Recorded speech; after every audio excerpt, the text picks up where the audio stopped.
두세 사람이 내 이름으로 모인 곳에는 이라고 하는 말씀의 제목으로 하나님께서 주시는 말씀의 은혜를 전하기를 원합니다.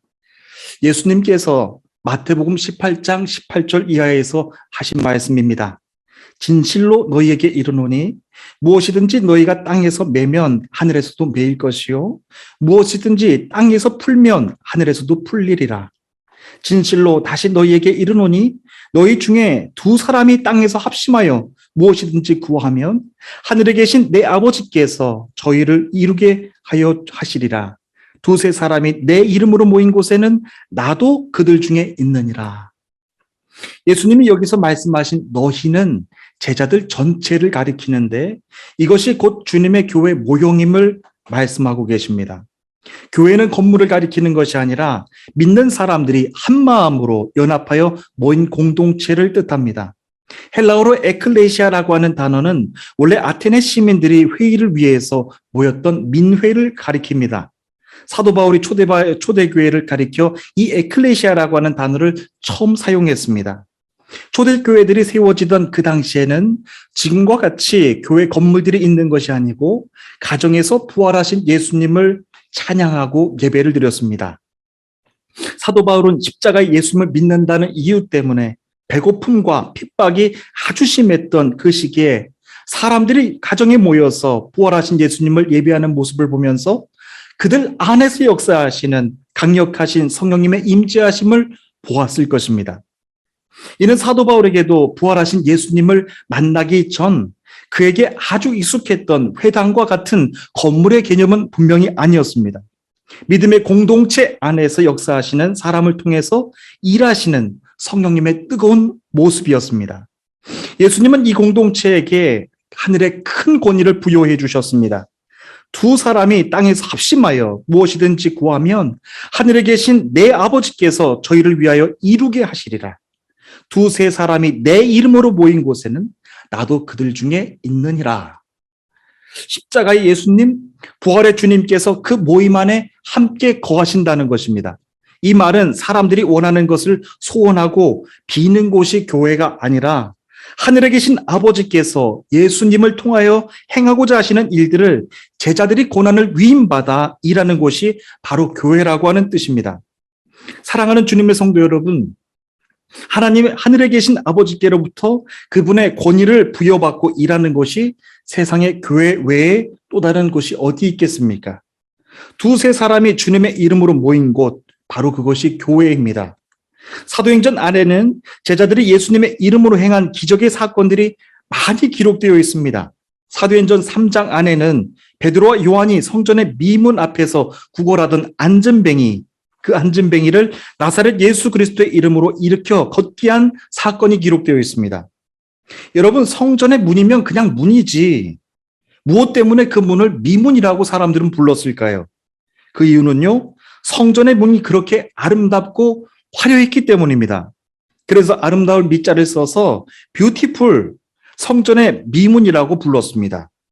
그렇게 아름답고 화려한 성전의 미문 앞에서 걷지 못하는 안진뱅이가 날마다 그곳 앞에서 구걸하고 떠나지 않고 있었습니다. 그렇게 떠나지 않고 구걸했던 이유는 성전을 들어오고 나가는 사람들에게 구걸을 하면 그에게 돈을 넉넉하게 주었기 때문입니다. 적어도 그 사람에게 성전의 문의 의미는 구걸하면 돈을 주는 곳, 구걸하면 돈을 주는 곳에 그런 믿음이 있었을 것입니다. 어떻게 보면 성전에서 가난하고 병든 사람들을 위해서 구제했다는 의미로 받아들일 수도 있을 것입니다. 하지만 그것은 아니었습니다. 하늘에 계신 아버지의 뜻을 이루기 위해 기도해야 되는 곳이 성전인데 성전의 문은 그토록 아름답고 화려하게 치장했을지 모르지만 그것을 교회가 하고 있지 않았습니다. 베드로와 요한이 그것을 정확하게 보았습니다. 그래서 베드로와 요한이 그 안진뱅이를 향하여서 외쳤습니다. 나사렛 예수 그리스도의 이름으로 명하노니 일어나 걸으라고 선포했습니다. 일어나 걸으라고 선포하는 순간 놀라운 기적이 일어났습니다. 그의 오른손을 잡아 일으키니 발과 발목에 힘을 얻고서 걷기 시작하고 뛰었습니다. 그런데 놀라운 것이 그 뒤에 계속 이어집니다. 그가 그렇게 기뻐 뛰면서 여러분 하나님을 찬양하는 겁니다. 그 기적의 사건을 통해서 저와 여러분들이 봐야 되는 장면이 있습니다. 그것은 기적 자체를 보는 것이 아닙니다.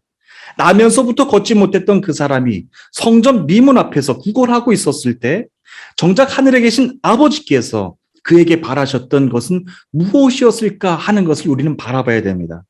그리고 하나님을 예배하기 위해 성전을 수도 없이 출입하면서 그에게 돈만 주었던 유대인들에게 또한 바라고 계셨던 것은 또 무엇이었을까?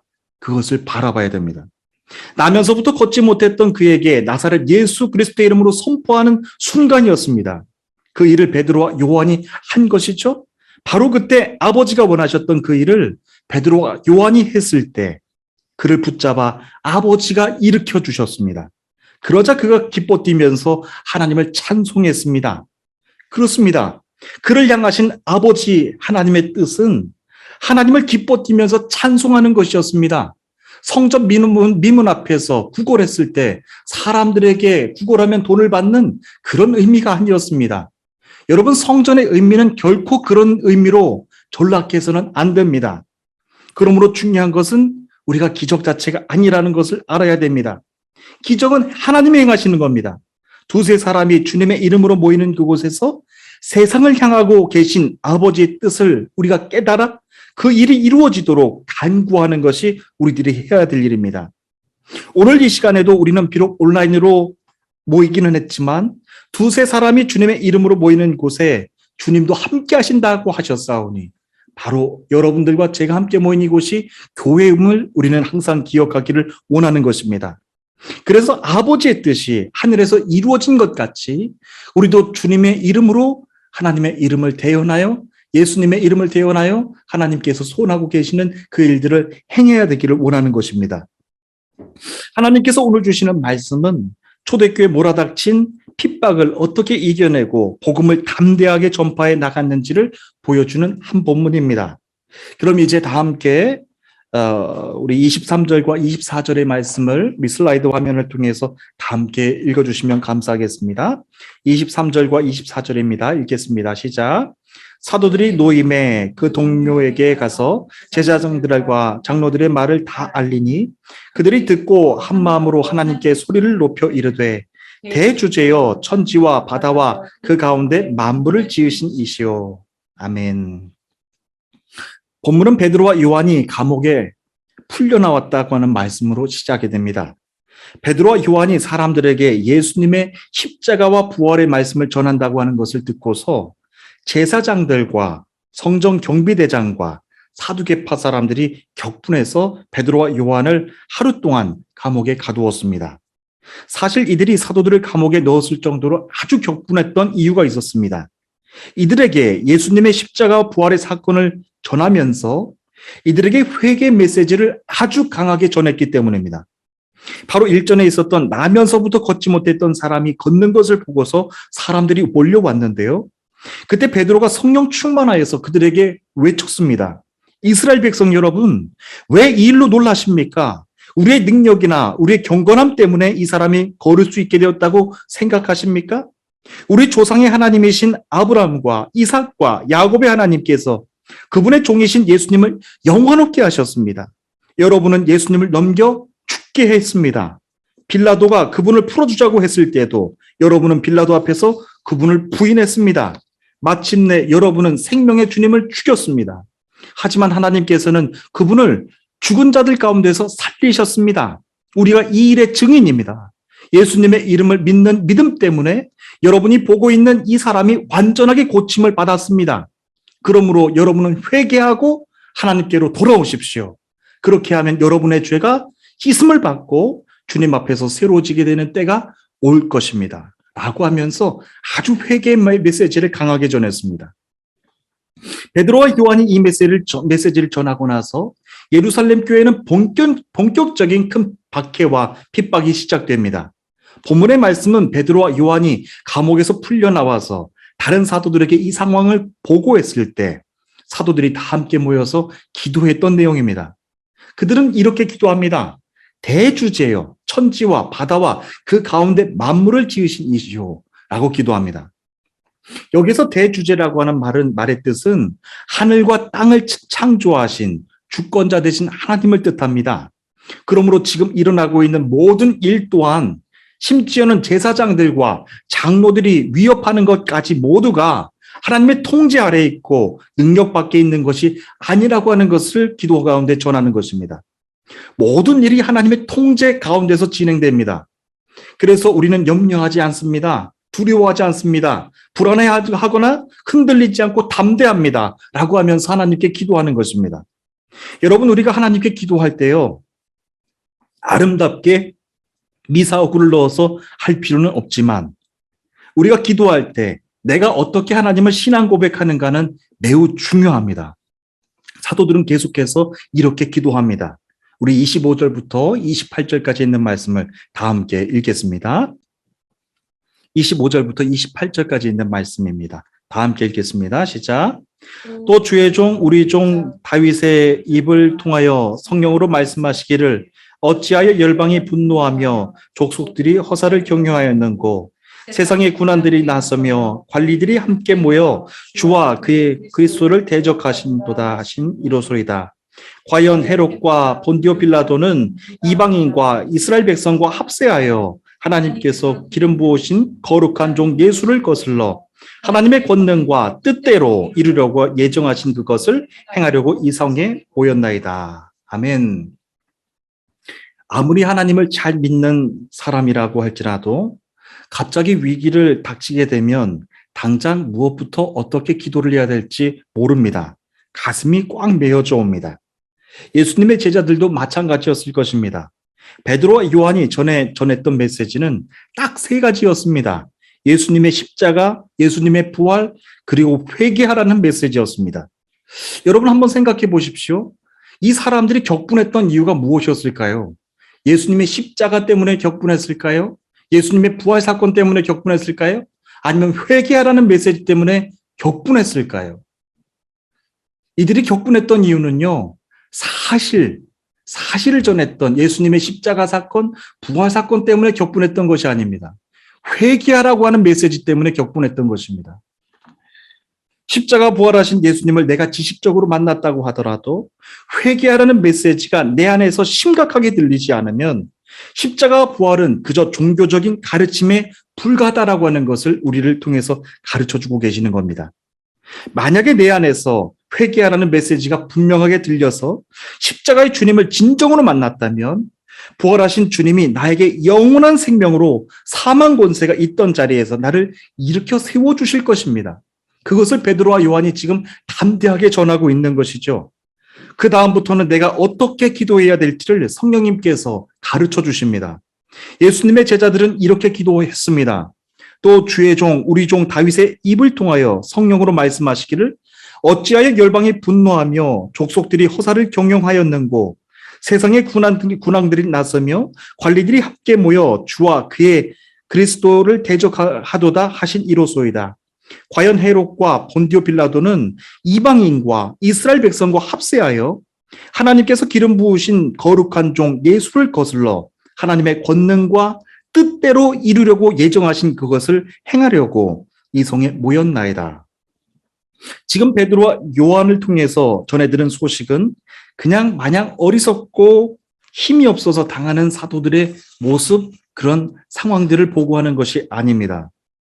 하나님의 뜻을 이루려고 예정된 사건을 이 베드로와 요한의 입술을 통하여서 지금 행하는 것입니다.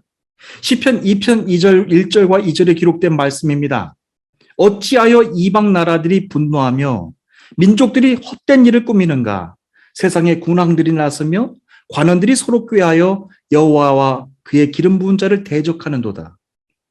이 시편의 말씀은 먼 옛날 하나님이 다윗의 입을 통하여 예언케 하신, 성령으로 예언케 하신 예언의 말씀입니다. 원래 헤롯과 빌라도는 관계가 그렇게 썩 좋지 못했습니다. 서로 원수지간이었습니다.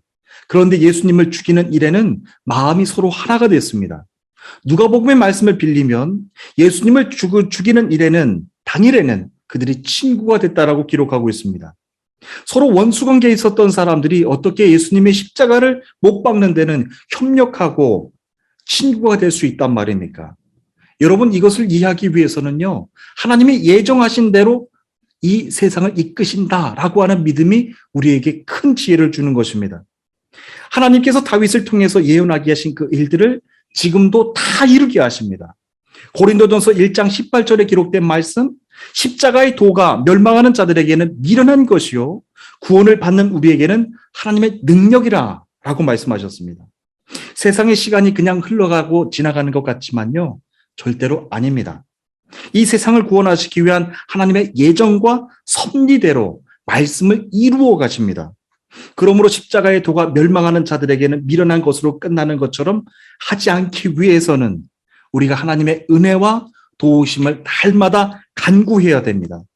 우리 계속해서 사도행전 4장 29절부터 31절까지 있는 말씀을 다 함께 읽겠습니다. 읽겠습니다. 시작. 주여 이제도 그들의 위협함을 굽어보시옵고 또 종들로 하여금 담대히 하나님의 말씀을 전하게 하여 주시오며 손을 내밀어 병을 낫게 하여 주셨고 표적과 기사가 거룩한 종 예수의 이름으로 이루어지게 하옵소서 하더라. 빌기를 다음에 모인 곳이 진동하더니 무리가 다 성령이 충만하여 담대히 하나님의 말씀을 전하니라. 아멘. 하나님께서 지금 우리가 당하고 있는 모든 위협들을 돌아보시고 이 위험한 상황에서 구해 주옵소서라고 사도들이 기도하는 것이 아닙니다.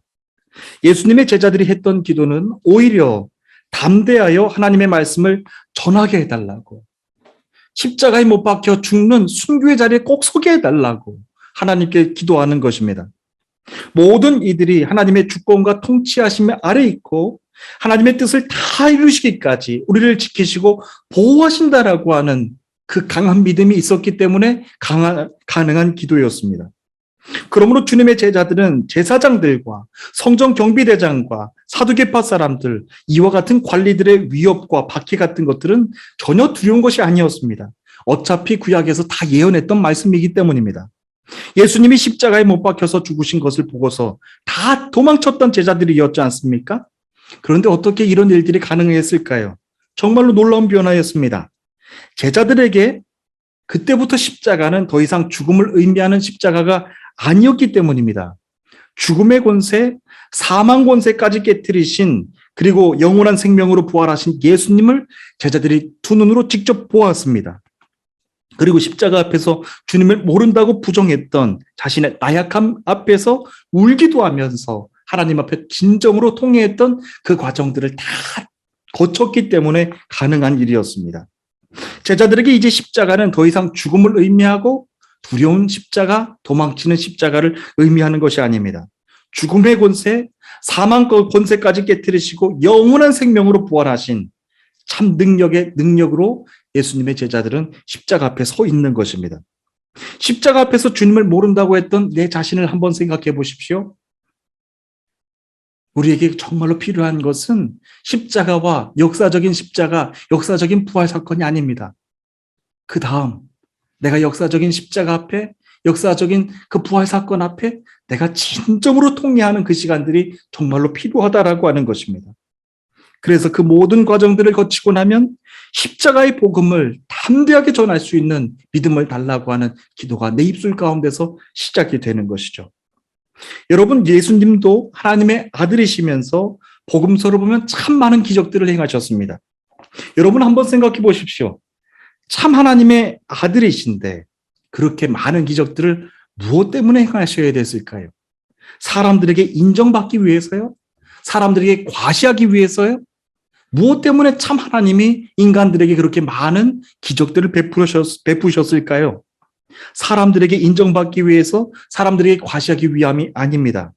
예수님이 그렇게 많은 기적들을 보여주셔야 했던 이유는 하나님이 보내주신 메시아, 말씀 가운데서 그 말씀을 성취하신 메시아, 참 구원자로서 말씀을 이루어가기 위해서 기적들을 행하셨습니다. 그래서 하나님의 나라가 도래하여 십자가를 통하여서 이제 세상을 구원하시기 위한 십자가의 구원 사명을 예수의 죽음과 부활을 통해서 다 이루셨다라고 하는 것을 보여주기 위해서 많은 기적들을 행하셨던 것입니다. 저는 우리 주님이 이즈미르 한인교회를 세워주신 이 사명, 터키 현지인 교회가 믿음으로 더 나약해지지 않고 십자가의 복음 사명을 끝까지 감당할 수 있도록 영적으로 서로 교통하고 곁에서 중보하라고 주신 이 사명이 지금도 얼마나 귀하게 다가오는지 모릅니다. 교회마다 주신 사명이 다 다르죠. 해야 되는 사명들, 일들이 다 다릅니다. 그런데 특별히 우리 이즈미르 한인교회를 통해서 주변에 있는 현지인 교회를 돌보며 강하게 하는, 강건케 세워나가는 그런 사역들을 이어나갑니다. 교회를 건축하는 것도 참 귀한 사명입니다. 하지만 믿음의 사람들이 교회를 떠나지 않고 주님이 세워주신 교회를 끝까지 지킬 수 있도록 그들이 부족한 것을 함께 채워가면서 중보해주는 일은 더없이 중요합니다. 지난주 수요일에도 태백교 현지인교회 기도 모임에 저희 아내와 함께 참석을 했습니다. 지난번 교회에서 모임을 가졌을 때는 회심을 했던 한 20대 젊은 청년을 만났고, 이번에는 70대 노부부가 살고 있는 가정집에서 기도 모임을 가졌습니다. 예배를 드리는 내내 얼마나 마음이 뜨겁고 행복했는지 모릅니다. 제 마음이 더 감사가 됐던 이유가 있습니다. 지난번에도 말씀 중에 잠깐 여러분들에게 설명을 해드린 적이 있는데요. 그 70세 노부부는 태백교 현지인 교회가 세워지기 훨씬 전부터 1999년 이전부터 지금까지 교회를 떠나지 않고 섬기고 계시는 아주 충성된 노부부이십니다. 터키에 있는 법을 모르셨는데 성경을 읽으면서 터키어를 배우신 분들입니다. 지난주에 저희가 참석했을 때도 목사님은 나이가 지긋하신 여자 성도님, 그 70세가 넘으신 여자 성도님에게 한번 성경을 읽어보시라고 그렇게 부탁을 드렸습니다. 70세가 되신 그 성도님은 얼마나 부끄러움을 타셨는지 성경을 가슴에 안고서요, 그렇게 뒤를 돌아보면서 성경을 읽기 시작을 하는 거예요. 얼마나 부끄러우셨으면 그 70이 다 되신 노모가 그렇게 성경을 읽는 모습이 참 귀하게 다가왔습니다. 그런데 제가 가만히 보니까 옆에 계셨던 그 남편의 얼굴 표정을 보니까 우리가 대화를 하고 있는 그 소리를 전혀 알아듣지 못하는 표정을 지으셨습니다. 현지인교회 목사님께 조심스럽게 여쭤봤습니다. 현지인교회 우리 오주잔 목사님이 그 성도가 2해 전부터 청력을 거의 100% 상실했노라고, 그래서 아주 들리지 않는다라고 말씀해 주셨습니다. 그래서 혼자서 길거리에 나가셨다가 차 소리를 듣지 못하고 차에 치일 뻔한 적도 몇 번 있으셨다라고 그렇게 말씀을 해주셨습니다. 저는 하나님께서 그 시간, 그 노부부의 가정을 방문하게 하신 계획과 섭리가 있으셨다라고 하는 것을 그 자리에서 느낄 수가 있었습니다. 목사님이 하나님의 말씀을 전하고 계실 때도 그 성도는 소리가 들리지 않아서 이해를 하지 못하고 있었습니다. 하지만 하나님을 예배하는 그 자리를 끝까지 지키면서 찬송할 때도 함께 떠듬떠듬거리면서 하나님을 찬양했습니다. 얼마나 그 시간과 그 장소, 그 노부부의 모습들이 귀하게 다가왔는지 모릅니다. 그리고 하나님, 우리가 이 하나님을 찬양할 때도 찬양집을 보면서 그 70이 넘은 그 소리가 들리지 않은 그분은 그냥 하나님을 찬양하면서 우리가 웃을 때 함께 웃고, 우리가 찬송할 때 함께 했고, 그리고 우리가 아멘을 할 때 자신도 그냥 아멘을 따라서 부르는 거예요. 얼마나 마음이 아팠는지 모릅니다. 그 성도의 가정을 제가 나오면서 하나님께 간절하게 기도가 되는 거예요. 하나님, 이 현지인 교회가 처음부터 세워지기 전부터 이 헌신의 자리를 지금까지 떠나지 않고 지켜온 믿음의 증인들입니다. 이 성도의 귀가 다시 들리게 해주세요. 현지인교회 목사님이 하나님의 말씀을 증거하실 때도 하나님의 말씀이 이 성도의 귓가에 들리게 해주세요. 믿음의 성도들이 함께 기뻐 찬송할 때도 그분의 귀가 열려서 함께 듣고 찬송할 수 있게 해주세요 라고 하는 마음의 기도가 간절하게 나오기 시작을 했습니다.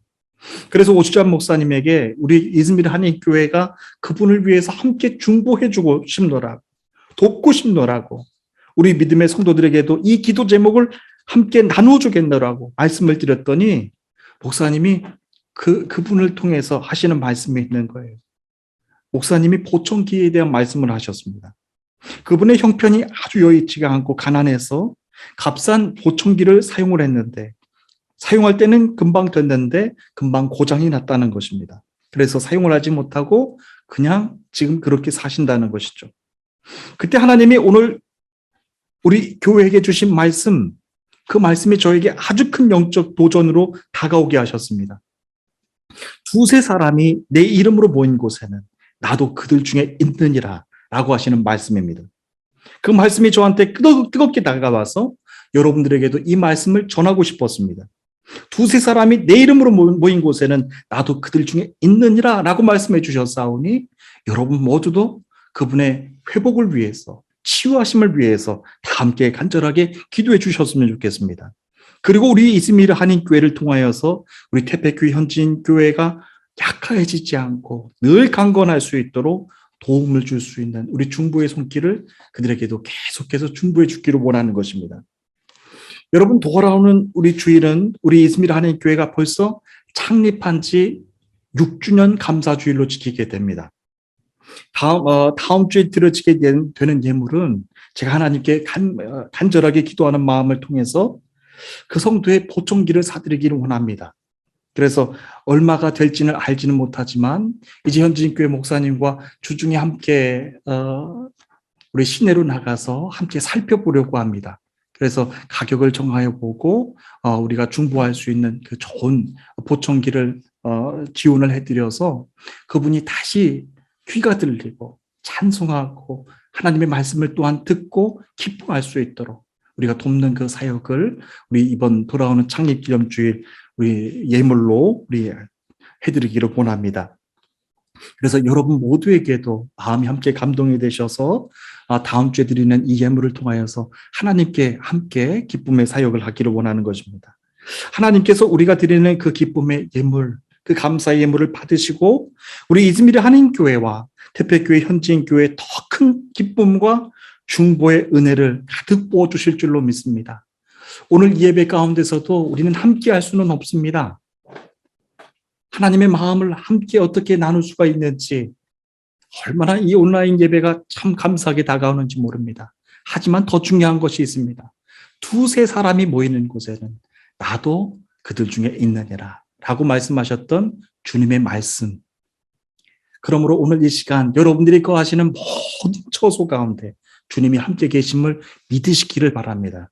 그리고 내가 할 수 없을 때 두세 사람이 연합하여서 함께할 때 주님도 함께 하신다고 말씀해 주셨사오니 걷지 못했던 그 안진뱅이를 일으켜 세워 하나님을 찬송하게 했던 것처럼 귀가 들리지 않았던 그 아버지 하나님 그 노부부의 마음을 육체의 그 병든 그 모습들을 회복하기를 원하면서 우리가 다 함께 기도하기를 원하는 것입니다. 여러분 모두도 코로나 기간이신데 다 함께 강건하시기를 원하고 달마다 주를 기뻐 찬송하며 섬기시는 주의 은혜가 가정과 일터 위에 가득 넘치시기를 소원합니다. 다 함께 기도하시겠습니다.